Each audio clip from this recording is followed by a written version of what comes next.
Hi guys, welcome back to my channel, T's Lifestyle. Today I thought I would talk to you a little bit to those that may be interested in starting their own home baking business. As you may or may not know, I have my own baking business, Tiff's Brown Sugar Confections, and I thought I would share my top 5 tips with you in case you are thinking about starting your business. Hopefully, it will help you um, in making a list of things that you need to do to move forward with that dream of entrepreneurship. So, number one, and this, of course, is assuming you know what you're going to be selling. I sell desserts, baked good desserts. So whatever you're going to be selling, whether it's cupcakes, cake pops, custom cakes, or pies or whatever, you first need to know what you're going to be selling. So this is assuming all that's covered. So number one is to go online to the cottagefoodlaws.com website. Once you get there, there's a list of all states. Click on your state. Once you click on your state, it will give you all the information you need to know uh, as far as what you need to do to start your food business. It's going to tell you whether or not you need to um, if inspection, kitchen inspection is going to be required. It's going to tell you I had to have a kitchen inspection. I had to go through the Department of Agriculture. It was a quite lengthy process for my state.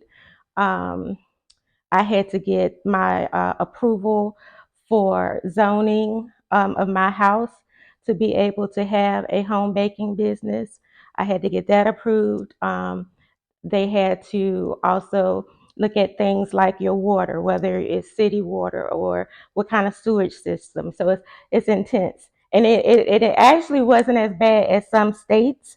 So some states are more intense than others. Their requirements are more.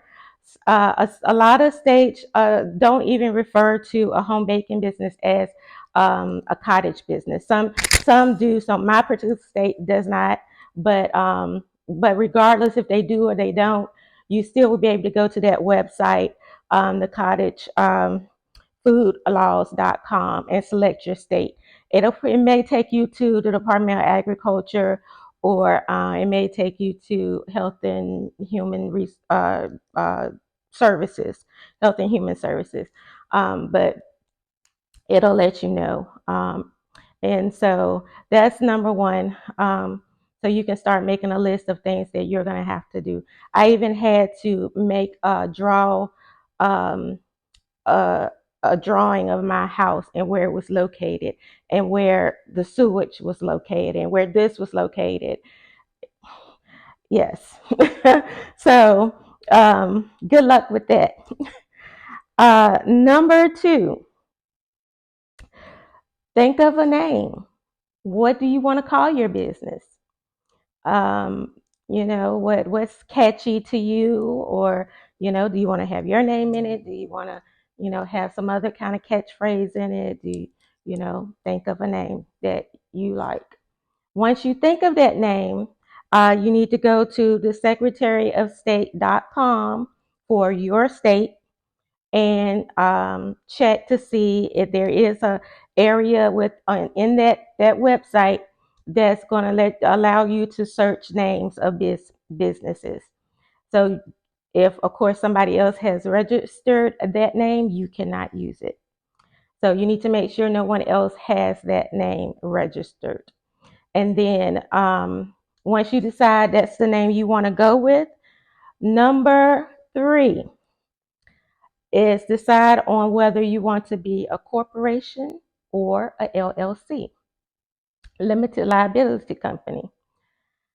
Now, I'm not going to go over the difference in a corporation versus a LLC.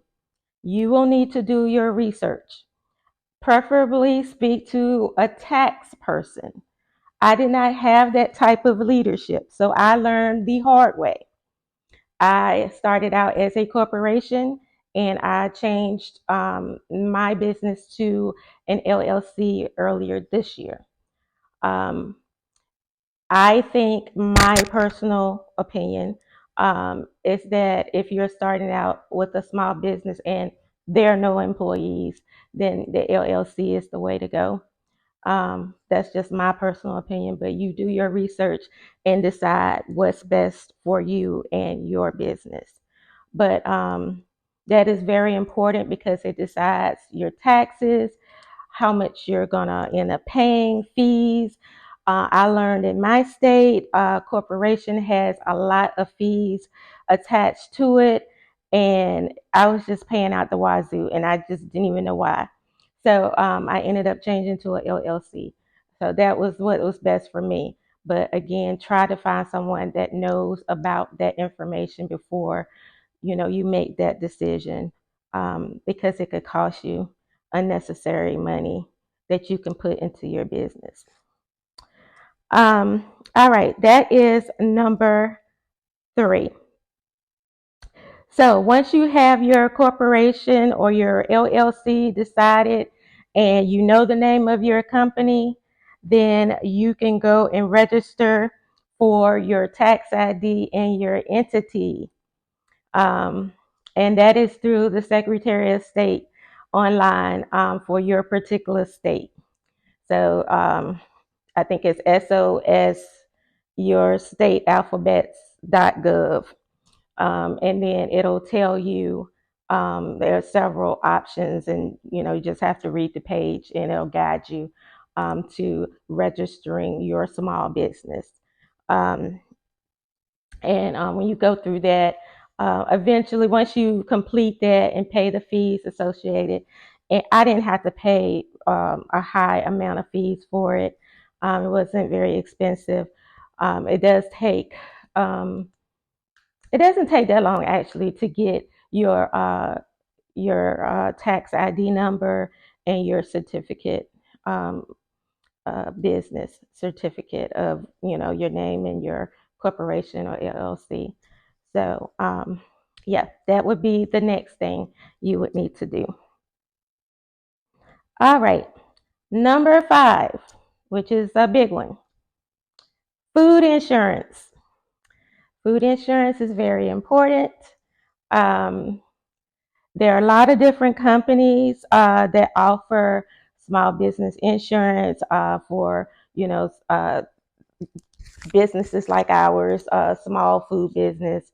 Um, Geico offers food insurance, Flip Insurance, um, Nationwide, Allstate.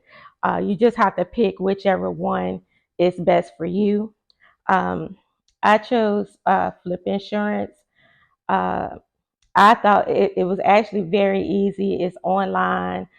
They cover a lot of things. Even if you have a food truck business, they do cover food trucks, in the business for food trucks. Um, Things that are covered are if your equipment, you have issues with your equipment, if something gets stolen, they have some insurance for like your financial documents in your computer. Um, of course, if somebody files a claim against you. Um, and then also, while I'm thinking about it, of course, when you decide on, you know, what type of corporation, LLC, whatever you're going to choose. Of course, if somebody does file a claim against you, uh, they will be filing it against your entity and not you personally. So, and the entity is the name that they give you when you register with the Secretary of State. So whatever the name you choose, comma, whatever LLC or corporation, or if you choose something totally different. Um, but uh, but there are different insurance companies out there that you can choose, and they offer so many different things. I can't even remember without going to get.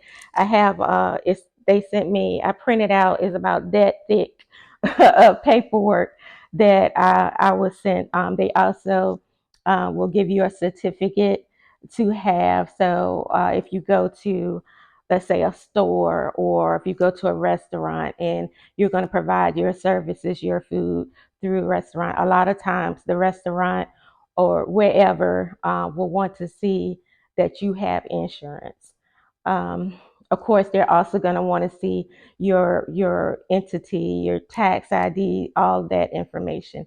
And maybe I'll do a video about the packet that you would present to a potential client when you're going to, um, go and try to offer your services to sell at their businesses. I made a packet to present to the client that I give to them that has all that pertinent information in it, as well as what particular offer I'm offering them to sell.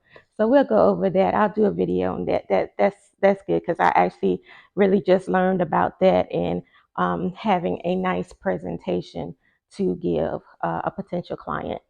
But back to insurance, they also will give you a little insurance card that you can cut and put into your wallet or your purse, so you can have it on you at any time in case you need it for something. So that is my top 5. I do have a bonus tip, which will be the number 6. So the bonus tip would be your next step, which would be looking at trying to find someone to do a website for you, looking at social media platforms to put your business out there, to advertise your business. Um, Social media is big. Of course, word of mouth. I started based on word of mouth. From my job, I was just taking things in for birthdays or whatever, and people start ordering from me for their events, with their family, friends, and then word of mouth through other friends. Hey, I know this person that makes cakes or cupcakes or whatever. So word of mouth uh, is how I got started. Um, so you want to start looking at all the different social media platforms, of course, Facebook, Instagram. Um, have somebody start working on a website for your business, and a logo. Logo being is important as well. So that would be my number 6 bonus tip. So that is all that I have for you today. I hope this information was helpful. And I'll be back again at some point to do some other videos, informative videos about having a small home-based baking business, to help you in some of the things that I had to learn from myself, and so maybe it'll help you um, with your endeavors. So until next time. Oh, don't forget, click the like button, subscribe to my channel so you'll get alerts um, for any new videos that I have uploaded. Share my videos. Um, but until next time, thank you so much for listening. Bye.